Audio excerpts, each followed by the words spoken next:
Boa noite, meus irmãos. Que a paz do Mestre Jesus esteja em nossos corações. Vamos continuar o estudo do Livro dos Espíritos a partir da questão 399. Nós ainda estamos tratando do assunto do esquecimento do passado.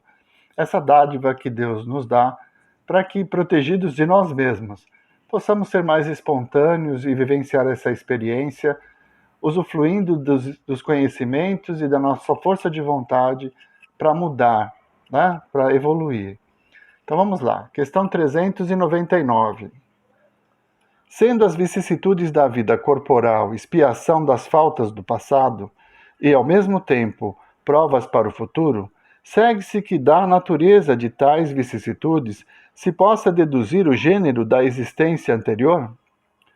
Muito frequentemente, pois cada um é punido naquilo por onde pecou. Entretanto, não se deve tirar daí uma regra absoluta. As tendências instintivas são um indício mais seguro, pois as provas por que passa o espírito tanto se referem ao futuro quanto ao passado.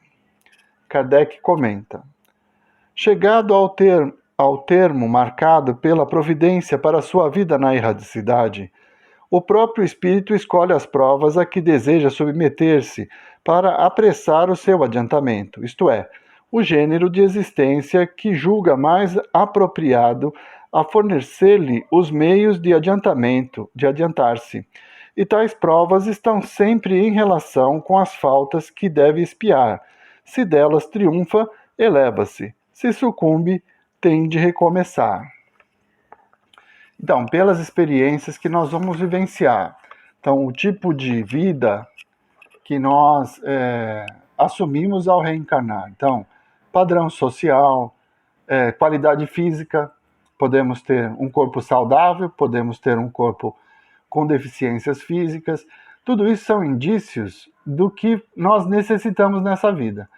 E não vamos nos esquecer que, na maioria das vezes, somos nós que escolhemos as provas, porque desejamos nos tornar pessoas melhores. É claro que esse desejo de ser melhor, na erradicidade, onde nós temos toda a sensibilidade, o conhecimento mais preciso do que significa viver, não é? Como espírito imortal, isso, quando nós reencarnamos sob as limitações do corpo físico, podem alterar um pouco os nossos planos. Então, lá em erradicidade, nós sabemos a importância de sermos humildes, que nós necessitamos vencer o nosso orgulho, o nosso egoísmo, para nos tornarmos pessoas mais felizes. Mas ao chegar aqui, aí a situação se inverte. Nós esquecemos de tudo o que nós preparamos e temos somente a intuição do que devemos e do que não devemos fazer. Tudo isso para que a experiência seja válida e nós tenhamos a espontaneidade, esquecendo do que é necessário ser feito, mas tendo a intuição e passando pela experiência, nós vamos ter o livre-arbítrio para escolher se queremos evoluir, se queremos progredir, se queremos vencer a nós mesmos, ou se vamos permanecer estacionários, errando de novo. Então, as provas da vida, elas não são determinantes. A pessoa vai ter que passar por essa situação, mas elas vão ocorrer de acordo com o nosso esforço. Às vezes elas até se tornam desnecessárias, porque demonstramos a nossa evolução moral a partir do nosso comportamento. E aquela prova que iria nos levar à humildade, por exemplo, não precisa mais ser vivenciada, porque nós já conseguimos agir dessa forma. Então, Kardec coloca de uma forma muito clara que nós vamos perceber como será a nossa existência, ou como foi a nossa existência passada, pelas nossas tendências.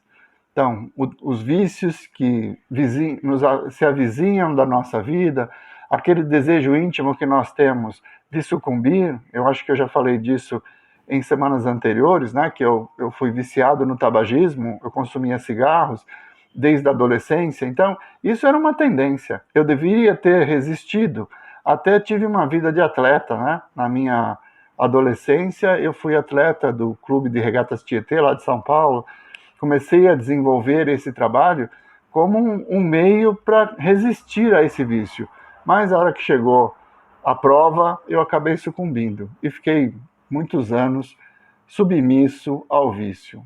É uma tendência. Mostra como foi o meu passado em vidas anteriores. Mas nada é absoluto. Nós temos o livre-arbítrio para mudar tudo isso. Kardec continua. O espírito goza sempre do seu livre-arbítrio. É em virtude dessa liberdade que ele escolhe, quando desencarnado, as provas da vida corporal, e que, quando encarnado, delibera sobre o que fará ou não fará, e procede à escolha entre o bem e o mal. Negar ao homem o livre-arbítrio seria reduzi-lo à condição de máquina. É bem aquilo que eu estava dizendo antes. Nós vamos reencarnar com um projeto de vida. Enquanto desencarnados, nós escolhemos os nossos pais ou somos aceitos por aqueles que desejam e que podem nos ajudar a evoluir e vamos renascer na Terra. Esquecemos tudo isso, mas trazemos a nossa índole, trazemos a nossa personalidade e vamos nos confrontando através das provas com as situações que vão nos ajudar a evoluir, mas sempre de acordo com o nosso livre-arbítrio. Nós podemos dizer não, mas também podemos dizer sim. Deus não vai interferir diretamente na nossa existência. Ele nos permite escolher, e para que nós tenhamos os méritos da nossa escolha. Então, se fôssemos forçados a agir de uma determinada forma, que mérito nós teríamos, já que estamos vivendo segundo uma obrigação, um jugo, como era antigamente, aquele instrumento para conduzir os animais na charrete. O jugo imposto ao animal fazia com que ele trilhasse o caminho que o condutor desejava. Deus não age assim. Ele nos liberta. Nós sabemos o que é preciso mudar em nós. Temos essa intuição. A nossa consciência nos acusa dos erros que nós já cometemos, mas sempre teremos a liberdade e com o nosso esforço, nos tornarmos pessoas melhores. E por isso teremos o mérito dessas escolhas. Kardec continua. Ao retornar à vida corporal, o espírito perde momentaneamente a lembrança de suas existências anteriores, como se um véu as ocultasse. Não obstante, tem às vezes vaga consciência dessas vidas, e elas podem até lhe ser reveladas em certas circunstâncias. Mas isso só acontece pela vontade dos espíritos superiores, que o fazem espontaneamente e com um fim útil, jamais para satisfazer a vã curiosidade. Então, nós temos essa tendência do nosso comportamento, da nossa personalidade, temos a herança de todas as vidas e todas as experiências já vividas. E muitas vezes, diante de provas muito difíceis, em que nós estamos assim, em cima do muro, com dificuldades de aceitar este ou aquele caminho, ou de suportar a prova que nós mesmos escolhemos, a espiritualidade nos auxilia, nos intui. Muitas vezes promove encontros quando vamos dormir. Já estudamos sobre isso, o corpo dorme e o espírito não. Então, ao desdobrar, temos a possibilidade de vivenciar novas experiências, mas jamais para satisfazer a nossa curiosidade. Então, as pessoas têm, às vezes, esse desejo de saber o que eu fui na vida passada, como eu fui, e procuram técnicas de regressão pela hipnose para, de uma forma curiosa, estar investigando o passado. Não é recomendável. Se Deus nos colocou numa condição de esquecimento, é para nos proteger de nós mesmos. Será que nós temos estrutura para saber exatamente quais os erros que nós já cometemos ao longo de tantas vidas já realizadas? Será que não seria tão mais fácil esquecer que aquela pessoa que hoje é minha mãe, é meu pai, é meu irmão, vive sob o meu lar e um dia foi um inimigo do passado, como foi o caso do Segismundo, que renasce como filho das suas vítimas, né? Ele era obsessor dos dois. Não é mais seguro para nós não nos lembrarmos para combater em nós as más tendências e desenvolver o amor por essas pessoas? Então, para que saber, né? Se Deus nos coloca nessa condição de esquecimento, a sua sabedoria infinita determinou assim porque isso é melhor para nós. Continua Kardec. As existências futuras não podem ser reveladas em nenhum caso, porque dependem da maneira pela qual se cumpre a vida atual e da escolha posterior do espírito. Eu quero saber como vai ser a minha vida depois dessa encarnação. Vai depender do que você fizer aqui. Então não é possível determinar com exatidão como será a nossa vida futura. Por quê? Depende das decisões que nós tomamos hoje. Temos o livre-arbítrio, podemos vencer todas as provas com maestria, passar pelas expiações, nos transformarmos, evoluirmos, mas vai chegar e chegarmos na espiritualidade bem melhor do que estamos hoje. Mas também nós podemos sucumbir diante dessa ou daquela prova e estacionar em determinados pontos. Então não dá para definir. A minha vida futura vai ser uma vida de riqueza, de saúde, de beleza, de poder, de fama, de fortuna. Não dá para saber. Se eu tiver necessidade dessas experiências e o mérito para possuí-las, então eu as terei, mas vai depender do meu comportamento de hoje. O esquecimento das faltas cometidas não é obstáculo à melhoria do espírito, porque, mesmo não se lembrando delas com precisão, o fato de as ter conhecido na erradicidade e o desejo de reparti-las o guia por intuição e lhe dá o pensamento de resistir ao mal. Esse pensamento é a voz da consciência, secundada pelos espíritos que o assistem. Se escuta as boas inspirações que lhe sugerem.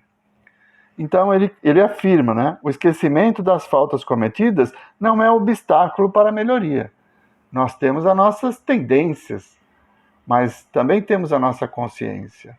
A partir da lei de causa e efeito, muitas coisas que nós já fizemos e vivenciamos as consequências, nós não as queremos mais. Então, resistimos ao mal, lutamos contra nós mesmos e evoluímos. O fato de termos esquecido não vai nos impedir, ou melhor, vai nos dar a espontaneidade de resistir ao mal, passando pelas provas, sem saber por que estamos passando, pelo menos nesse momento.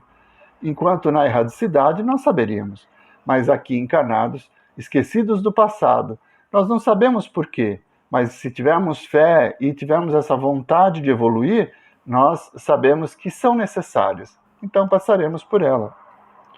Continuando, embora o homem não conheça os próprios atos que praticou em suas existências anteriores, sempre pode saber qual o gênero das faltas de que se tornou o culpado e qual era o seu caráter dominante. Basta estudar a si mesmo e julgar do que foi, não pelo que é, mas pelas suas tendências. Então é aquilo. Quando adolescente eu tive a tendência do vício. Passei pela prova, as pessoas me ofereceram um cigarro e eu acabei aceitando, sucumbi. Mas dá para saber que em vidas anteriores eu era viciado. Então, pelas tendências da vida atual, eu sei mais ou menos quem eu sou, por que estou aqui. Né? Tenho essa necessidade de vencer a mim mesmo, porque a consciência me acusa quando eu erro. E é seguindo essa consciência que eu vou me tornando melhor. As vicissitudes da vida corporal são ao mesmo tempo expiação das faltas passadas e provas para o futuro. Elas nos purificam e nos elevam, se as suportarmos com resignação e sem murmurar. A natureza das vicissitudes das provas que sofremos também nos podem esclarecer sobre o que fomos e o que fizemos, do mesmo modo que neste mundo julgamos os atos de um culpado pelo castigo que lhe inflige a lei. Assim, o orgulhoso será castigado no seu orgulho pela humilhação de uma existência subalterna, o mal rico e o avarento pela miséria, o que foi cruel para os outros pelas crueldades que sofrerá, o tirano pela escravidão, o mau filho pela ingratidão de seus filhos, o preguiçoso por um trabalho forçado, etc. Então, muito do que vivenciamos hoje nos mostra o que fomos ontem. E isso nos fortalece. Porque, como eu disse, a lei de causa e efeito faz com que nós vivenciemos as consequências dos nossos atos. E é a partir da dor que sofremos pelas escolhas equivocadas que fizemos que nós vamos nos transformando. Então, nesse momento, encerramos esse trecho do Livro dos Espíritos que fala sobre o esquecimento do passado. Na semana que vem, nós retomaremos o estudo a partir da questão 400, o sono e os sonhos. Eu achei que já tínhamos estudado isso, mas vamos estudar então o que acontece quando nós vamos descansar. O corpo descansa e o espírito se desdobra. Então, esse vai ser o assunto da próxima semana. Vamos fazer a nossa prece? Mestre Jesus, nós vos agradecemos, Senhor, por mais esses momentos em que pudemos ter convosco, pela oportunidade do estudo, do aprendizado, mas acima de tudo, Senhor, pela confiança que temos na vossa misericórdia, que nos coloca nas melhores soluções, de acordo com as nossas necessidades, de acordo com as nossas forças. Que as vossas bênçãos possam nos fortalecer e que a cada dia façamos melhores escolhas, combatendo em nós as nossas más tendências. Muito obrigado, Mestre Jesus. Muito obrigado, meus irmãos. Uma boa noite a todos.